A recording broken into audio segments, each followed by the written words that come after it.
Another edition of Beat the Closing Number presented by TheLines.com. You can follow The Lines on Twitter at TheLinesUS. You can follow my esteemed co-host, co-worker, MLB baseball betting savant. He is Moneylines on Twitter with 2 W's. You can follow me on Twitter at Eli Herskovich. Before we get started, remember to give the video a thumbs up and ring the bell to get notifications whenever The Lines releases a new sports betting video on any market, including the NFL, just like this one, as we have 2 main NFL podcasts here on The Lines YouTube channel and Apple, Spotify, wherever you find your favorite podcast. It's Beat the Closing Number and the Megapod with Steven, Matt, and Adam. Beat the Closing Number in 2023, 13-7. We went 2-2 in week 5. The Jags, Mo's first pick, Jags +5, +5.5. Texans, Falcons under. That was my first bet. Both of those cashed. And then the Rams and the Broncos died a tragic death against the spread. Mo, how you feeling looking ahead to week 6? I mean, this was my best week, I think. I don't know, maybe week 3. Week 5 and week 3. I'm an odd-numbered weeks guy so far this year. But, yeah, very strong week. And slamming these second half unders is going well for me, so maybe I'll keep doing that. Be sure to check out all of our bets, including some live plays like Mo just mentioned in the Lines Discord channel. The link is over at thelines.com. All free picks. We're not touts, we promise. So kicking off Beat the Closing Number here, we're going to discuss and briefly take a look at some of the most significant changes, alterations to the look-ahead line. Now looking at some of the opening or roughly opening odds for week 6. And one of those lines, one of those spreads, actually serves as a good example to take a step back. We're not going to do too much looking back at week 5, at least deep dive into a particular game, but going to do a brief look back here to start. So the Ravens and the Titans, one of the games that kicks off in week 6, an international game, so the first of many on Sunday. It's down from Ravens -5 on the look-ahead line, now sitting at Ravens -3.5, and some juice 3s available as well. And Baltimore fell at Pittsburgh as 4.5-point road favorites, despite outgaining the Steelers by 0.6 yards per play, 5.0 to 4.4. 7 drops, including at least 3 for touchdowns. The third most total drops by any team, any NFL team, since 2013. And again, 3 of those, maybe 4, potentially going for touchdowns. Maybe Aguilar scores on the throw down the sidelines. But either way, those who are criticizing Todd Monken, get your head out of your butt, ass. Either way, I think I'm now over my swear total here on the podcast this season. I set that at 3.5 going in. Lamar did have those 2 costly turnovers down the stretch, and a blocked punt certainly didn't help. But Pittsburgh outplayed expectations in a divisional game, which isn't crazy. Mo, you bet Pittsburgh. So give your perspective on it, because yes, the Ravens were better on paper, but it happens in a divisional game, and variance is a natural part of sports betting. Yeah, and especially I think when you look at matchups like Ravens, Steelers, especially matchups where not a lot of offense is expected, variance is going to play a big role in those spots, I think. One or 2 big plays can really swing it, like that safety. You know, that was obviously big. I think a few things I would say. Yeah, were the Ravens the better team? Yeah, I think so. But also, I think Pittsburgh was a good bet. I mean, why are we giving Monken credit? I don't, or this passing off. Dropping passes is predictive when you have bad receivers. This is like, the Ravens don't have a good receiving core. Like, let's just call it what it is. And I would call Zay Flowers a bad receiver. Yeah, he's good. Everyone else is bad. Rashad Bateman is a massive disappointment. I actually thought he was halfway decent, but just always injured. He's been rough this year. That drop he had in the end zone was pathetic. He had some really bad ones. And I mean, Odell Beckham was once a great player.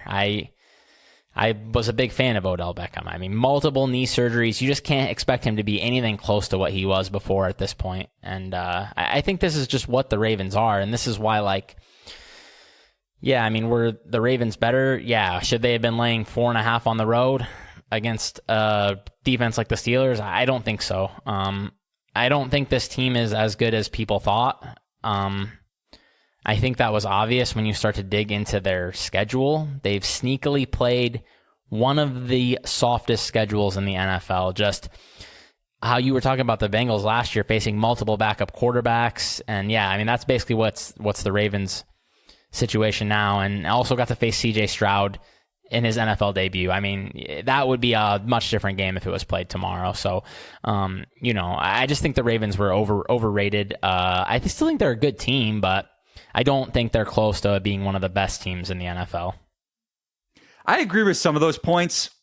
I know you have a bone to pick or two with Mark Andrews, but he dropped a touchdown. He's not a bad receiver. You may not think he's as good as the media makes him out to be, but he's still not a bad receiver, and he catches that 9 times out of 10 probably. Well, he's a good player when he plays, but... Right, but he was healthy, and he dropped a gimme touchdown. Zay Flowers, who isn't bad, as you said, and has a very high ceiling in this league for years to come, dropped a couple easy passes. If you don't want to call Aguilar good, or if you want to call him bad, I get that. Bateman, a bad receiver, catches that ball 9 times out of 10 in the end zone.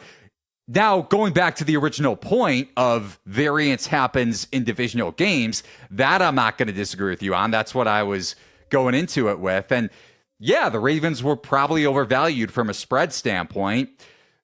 They beat a Browns team that didn't have a quarterback in week 4. So the market was overvaluing Baltimore going into this game. And yes, they were better on paper, but I know there was one host, Matt Brown, on our channel that called out the trends gimmick going on headed into Ravens Steelers.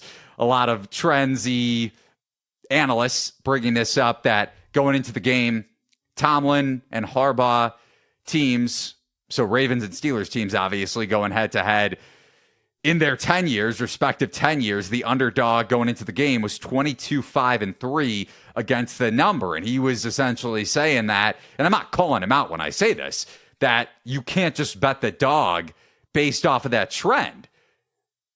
Steelers cover doesn't mean that the Steelers should have won the game, but to your point, in divisional games, variance is much more likely to happen. I don't think that's you going solely off a trend by any means. That's divisional games are more likely to be closer than the average AFC NFC matchup, for instance, just based off of familiarity. Yeah, absolutely. I hate laying points in divisional matchups. Absolutely hate it. It's trained me over the years. Like, you just lose so many bets that you think are good bets on favorites that it's just not something you should be doing unless you feel very, very good about the spot. I'm with you. And again, Mo and I think differently than the Megapod, which is what's fun about sports betting in general. We all have different opinions. Not to say that we can all get along nicely. I'm not trying to go with that argument. We all get participation trophies, but obviously we're putting our money where our mouth is.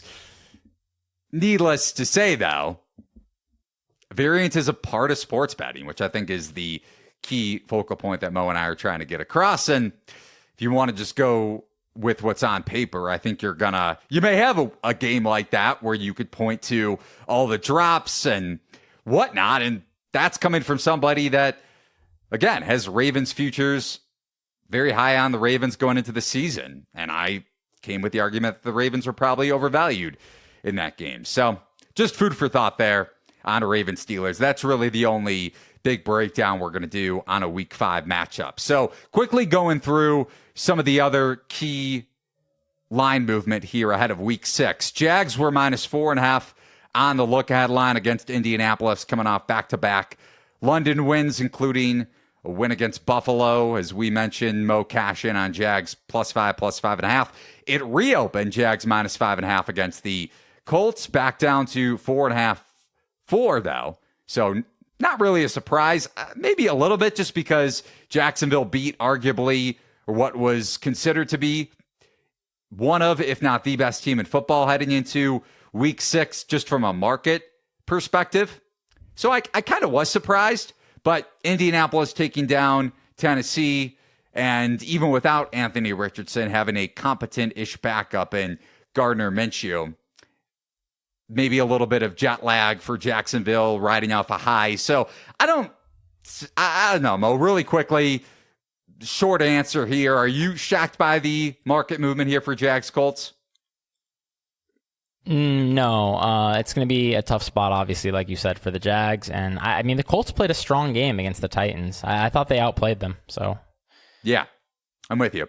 Dolphins minus 10.5 on the look ahead against Carolina. It reopened 13, now up to 14. And Miami probably got a little unlucky against the Giants with the pick 6 in the end zone.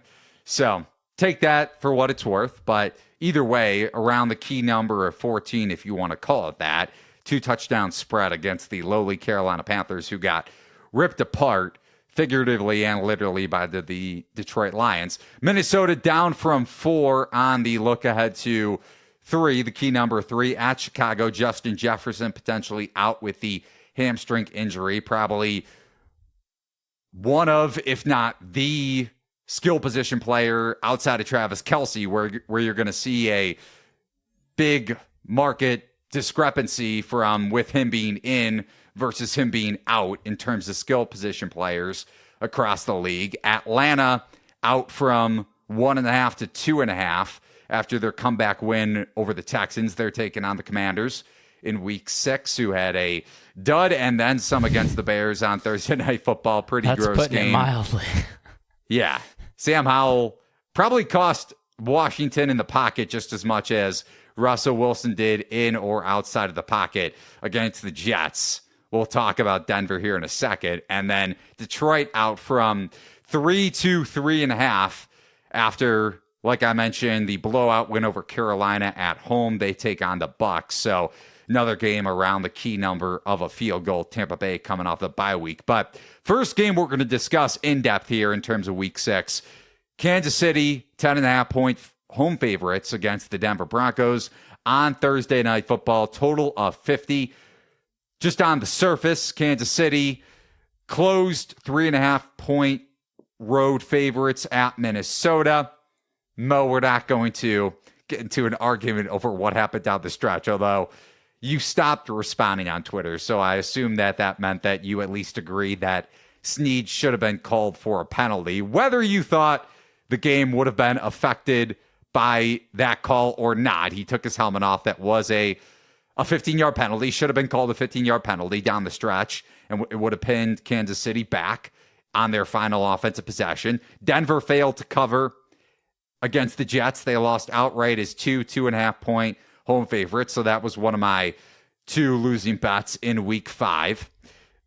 What do you make of Kansas City, Denver? And I'll let you respond to briefly to my Chiefs Vikings thoughts. I just think the Chiefs soundly outplayed the Vikings, no matter what any crybabies on Twitter want to say. So sorry for your guys' bets, but the Chiefs were the better team, and they probably deserve to cover too. I had some Chiefs. Very happy with my bet. And yeah, they won because they were better, and they made Justin Jefferson into WR45 or whatever he was with 28 yards or whatever, that ridiculous line he had. This game, I kind of like Denver. Over 10, I kind of thought the number should be a hair south of 10. I'm a little bit sad. I was supposed to be at this game. All my buddies are going to be there, but have another trip I'm going to take, so I will be watching it from afar. I don't know how I'm going to go play poker again. So, yeah. A trip, a.k.a. Hey, high-stake poker. I'll give you credit. It's this one, I don't know, man. I don't know. One thing I think we all just have to know is that the Chiefs are going to score. They're going to score a lot.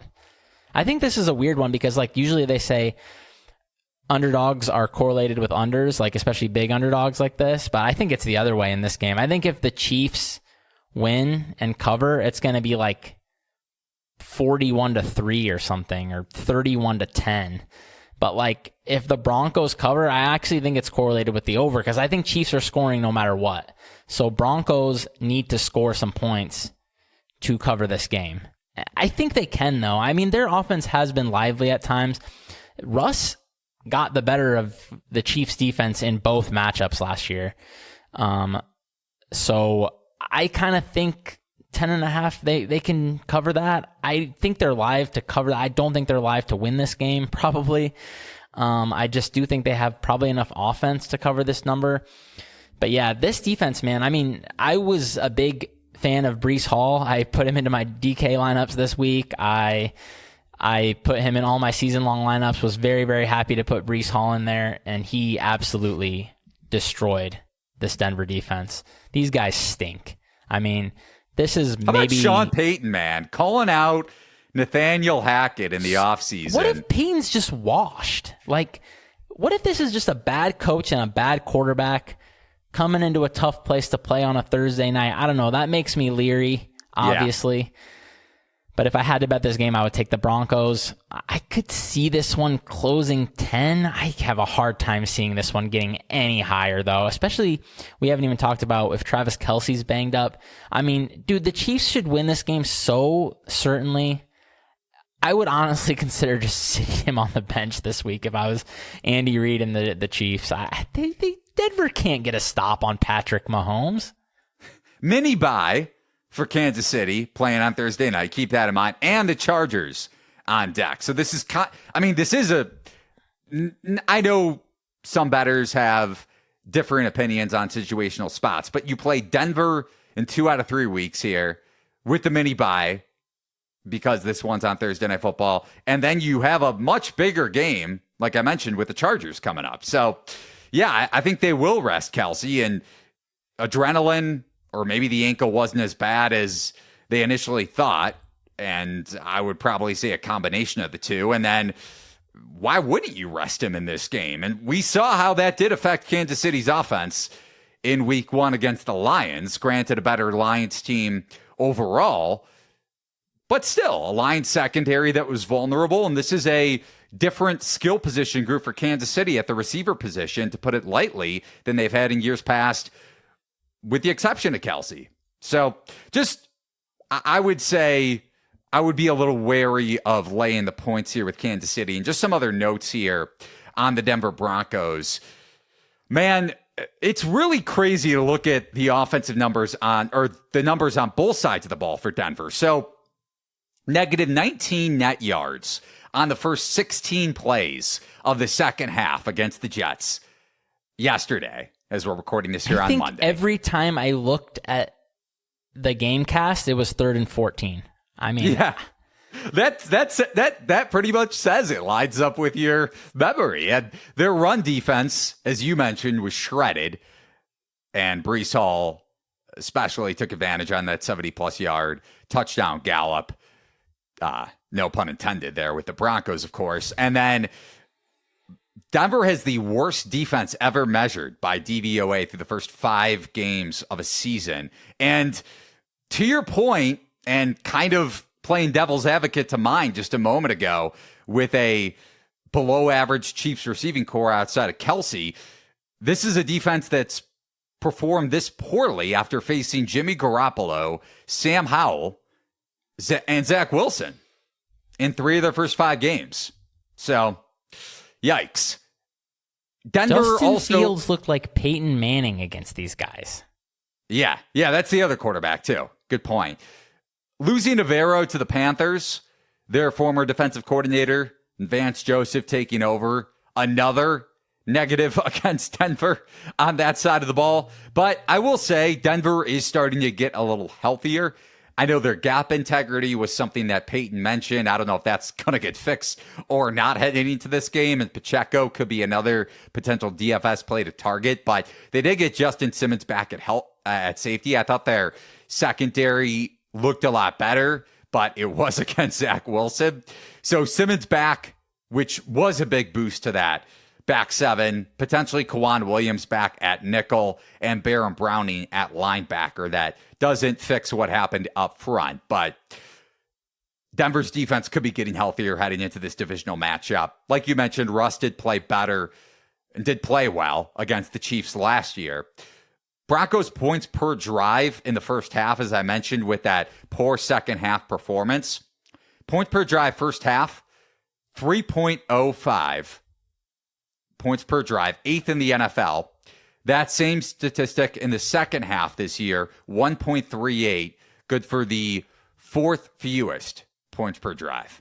So, will the Chiefs cover a huge number with or without Travis Kelce? And you would expect Kelce to be limited if he does play, even, especially if this game does get out of hand, even around double digits, where the Broncos may have a shot to backdoor this. And by the way, something you brought up a lot when you talk about Kansas City laying above 3.5. The Chiefs are 17-27 against the spread as favorites over a field goal since 2020. And you've hit this ad nauseum, so have I. Why is Kansas City so poor, if you want to call it that, at covering big numbers? Mahomes milks the clock down the stretch. He is elite at that. Maybe not elite if you lay the number with Kansas City, but elite if you have the dog. And then that defense in years past has been more susceptible, more vulnerable to backdoor covers. It's much better this year overall, but that run defense has been a little concerning. And the Broncos do have a pretty good run block rate so far, run block win rate specifically, and they could be getting Javonte Williams back this week. So numbers back and forth. If you do think Denver and these net negatives, especially in the second half, and their overall defensive performance does continue, then either you stay away or you lay it with Kansas City. Or if you think maybe their red zone efficiency improves, I think just outside of the middle of the pack in that category. And if they somehow get better in the second half, maybe just based off of familiarity and the point that you brought up with Russ and his above average play against Kansas City last year, divisional game, big number above the key number of 10, then maybe Denver covers. I'm leading Broncos for sure. I might end up playing this, but any closing thoughts before we move on? I would just say, like I said, if you play Broncos, I like it parlayed with the over. I don't think that Denver is going to be able to stop Kansas City, so I think they need to score with them to cover this number. You did, by the way, to give you credit for a correlated parlay back in week 2, Vikings and the over. So that's another underdog that you mentioned in week 2 against the Eagles. And that was a backdoor, but this could very well be a backdoor with Broncos Chiefs. So good points there. On to Niners and Browns. Look ahead line for this game. And by the way, quick note, look ahead line for Broncos Chiefs was 10.5. So maybe you would have thought that the line would have moved off of that. But I think Kelce, that's also something to bring up. If Kelce is active and reports do trend in a positive direction, whether he's on a limited snap count or not, that's the only way I could see that number maybe rising from 10.5. On to another number that spiked up, Niners and Browns.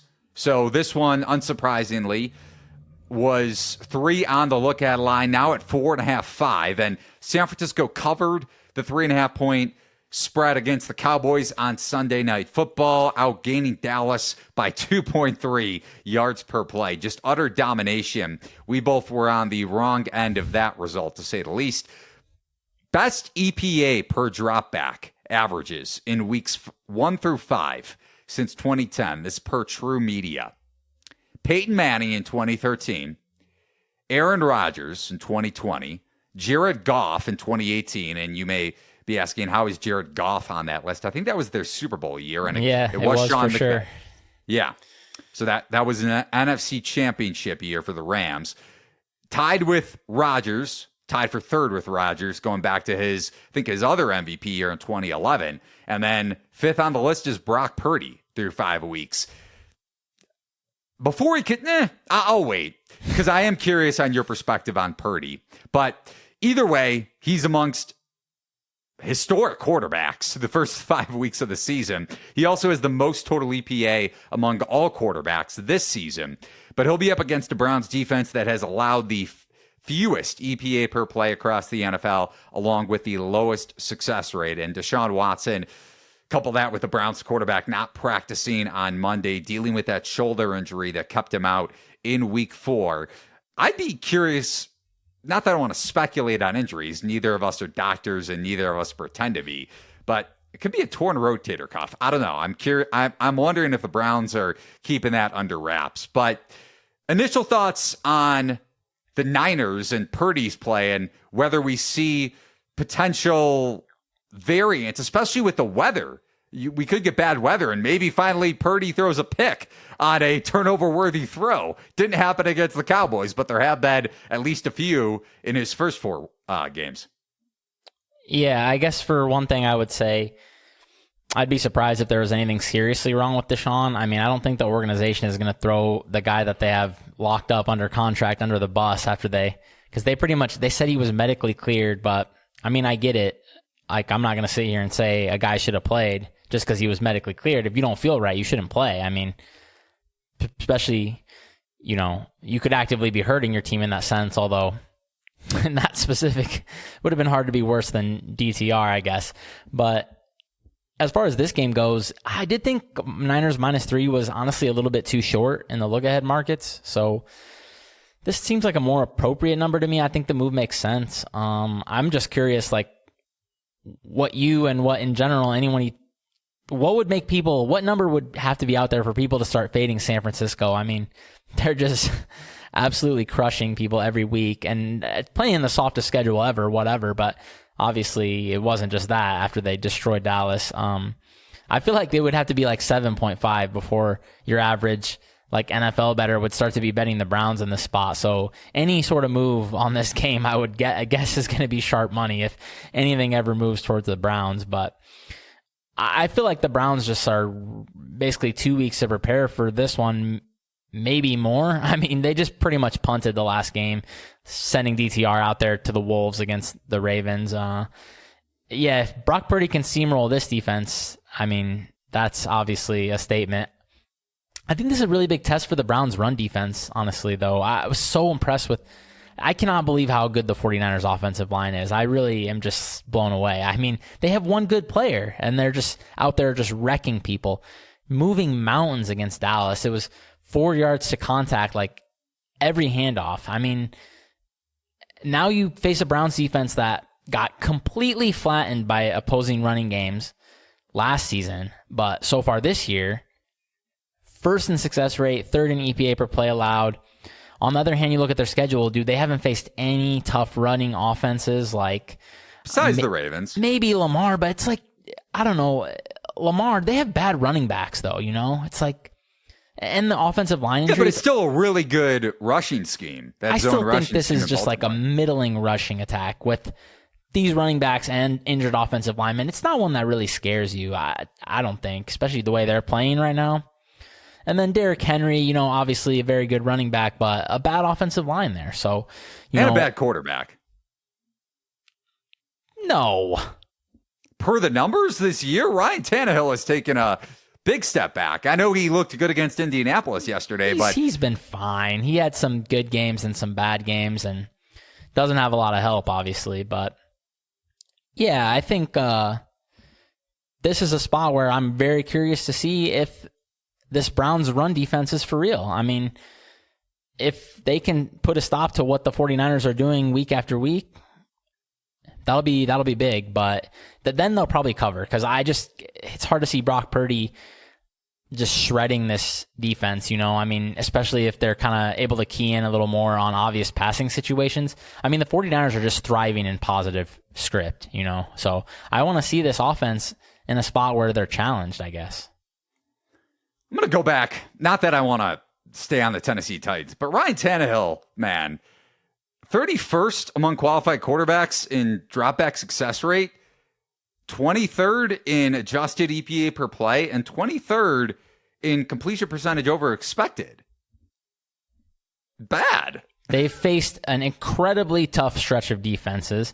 The Bengals? And I mean, they played well in that game, but I don't know if I'd credit Tannehill. They have the worst offensive line in the NFL. I mean, there's not really a whole lot going on there. All right. I think I disagree a little bit. And as I alluded to earlier, Mo and I differ on our opinions, maybe taking and takeaways from the Ravens and Steelers game, because I may have a bet on Baltimore. But going back to this one in terms of week 6,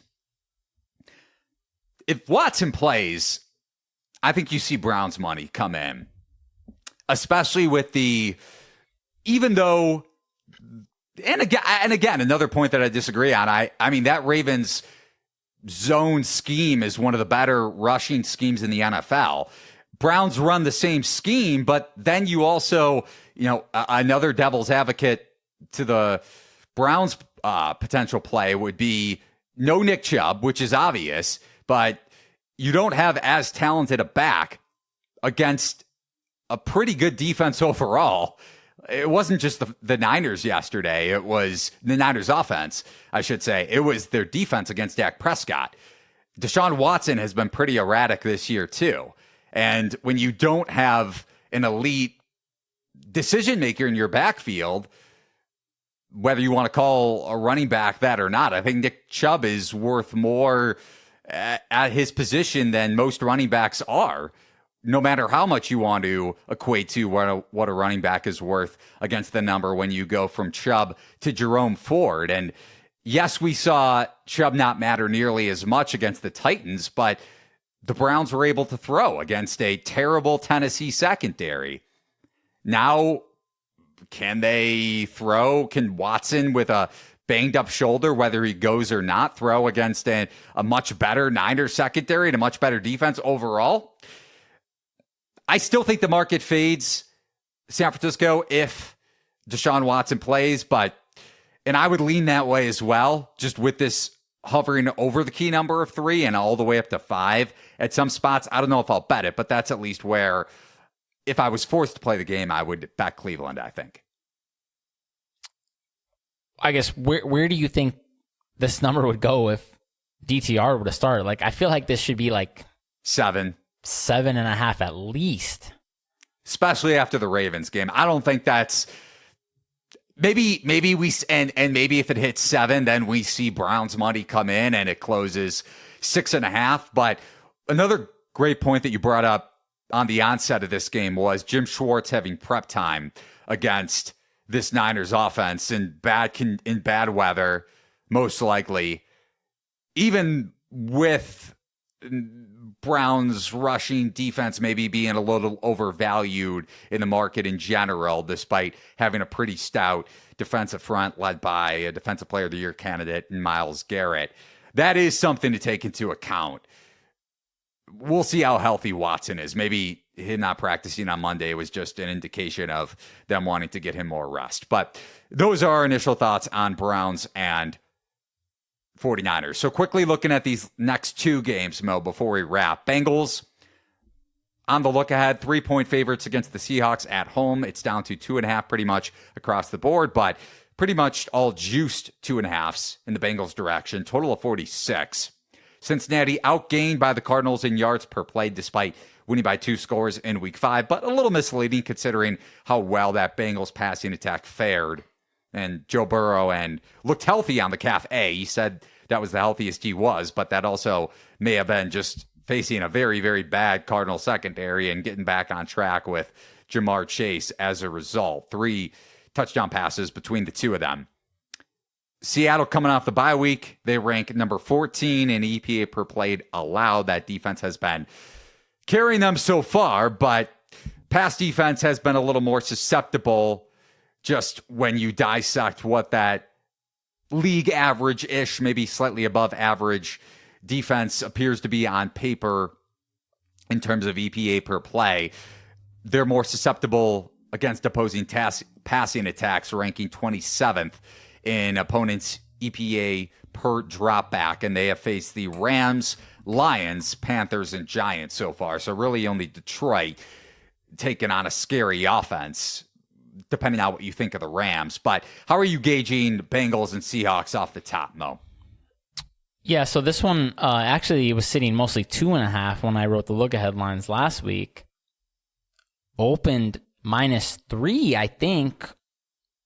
It hit -3 early this morning for sure. So when I was first looking at the numbers this morning, it was mostly threes. I think maybe only 1 or 2, 2.5s were on the board. Somebody smashed that +3, and those are gone now. So I think rightfully so, to be honest. Joe Burrow looked better. He actually hit some deeper passes, which I think is really important to look at when you're just trying to scout out how he's able to play, because he was completely unable to kind of push off and throw deep in these past games. I still thought he still took a couple bizarre sacks where I thought like he was fighting his body a little bit and not just like able to move as much as he normally is. Yeah. I think it's a really interesting matchup for sure in the Bengals wide receiving core without T. Higgins potentially. That's definitely something to watch here, because I actually, dude, the Seahawks kind of have the horses to run with Jamar Chase here. Like, they have the athletes in the secondary. Devin Witherspoon has been looking pretty good. Obviously, he had that big pick. And then, obviously, Tariq Woolen. I don't know if Joe Burrow is going to make that throw like Daniel Jones did on the goal line. But yeah, obviously, like Tariq Woolen, another amazing athlete. Like, they have some guys who can match up with Diggs, Chase, and obviously have Quandre Diggs as well at safety. I think is nice to have a little in the back end as well. I still thought the Bengals had a kind of concerning game. I mean, outgained by the Cardinals. They also got a defensive touchdown in that game. And just very one-dimensional offense, like pretty much Jamar Chase or nothing. I mean, Joe Mixon didn't do anything, and neither did really anybody else.